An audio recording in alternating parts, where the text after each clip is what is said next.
تەمەنی 64 ساڵە، وەک هەر کاسبکارێکی تر نیوەی تەمەنی لە چاویچێتیدا بەسەر بردووە.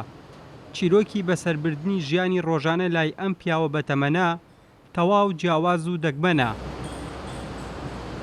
عەبدولخالق یەکێکە لەو کەسانەی بە درێژایی تەمەنی و لەو کاتەوەش کە مۆبایل هاتووەتە ژیانی مرۆڤەوە ئەو ئامێری مۆبایلی بەکار نەهێناوە بۆ سەرکار و بینینی کەسەکان و زانینی حاڵ و ئەحواڵیان سەردانیان دەکات. بەوتەی خۆی هیچ کات هەستی بۆ بۆشاییە نەکردووە کە زۆر کەس پێی وابێ بەدانانی مۆبایلەکەی بۆشایی لە ژیانیدا دروست دەبێ. من هەر هەڵم نەکوە بە حەیاتم ئەوش ئیشی پێم بێت خۆیان دێم بۆ لام یان خۆش میشم پێ بێ بخۆم بە پاسی ڕۆمە بەس هەرش ناڕۆمە بە پاسشی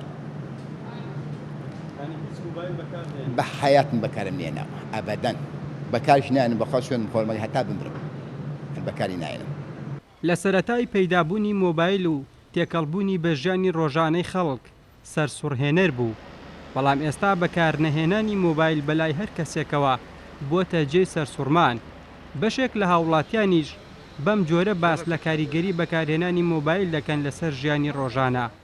بەکارهێنانی مۆبایل ئیوە هەیە بۆ پێویست بەکارێنێ ئیوە هەیە نەوەڵە سێمە جاروایە بینم ئەچی بۆ میوانیەک باشە یەکسەر داوا ڕەمزەکە خەریک مۆبایلە بیت بەس جاران دانیشتی قسەی خۆش دەکرد مۆزوح دەکردە و مناقەشەیەکرا یان جاروایە بینیت ساقیە کات و خەریک مۆبایلە ئەوە غەڵەتە. لە عێراقە کە بەکاری دێنی مۆبایل ینی ئەوە نییە بۆ مەسەرەن بۆ دائیرات بۆ مەکتەب بۆ خوێندنەوە وەکو کتاب تێگەی ئەمانەی هەمووی تایە وەکو قورئان وەکو هەموو شتێکی تایە بەڵام ئێمە وەکو ئەوە بە پێویست بەکاری نایەنی بۆ ئەوشتانە. ئەگەرچی لە ئێستادا بەکارهێنانی مۆبایل و سۆشیال میدیا وەک پێداویستیەکی سەرەکی ئاوێتە بووە بە ژیانی مرۆڤەکان، بەڵام هێشتا کەسانێک هەن کە پێیان وایە دەتوانن بەبێ بەکارهێنانی مۆبایل و سۆشیال میدیا ژیانی ئاسایی بەسەر بەرن. ئاسۆ ئەحمەد، کورسات نیوز، کەرکووک.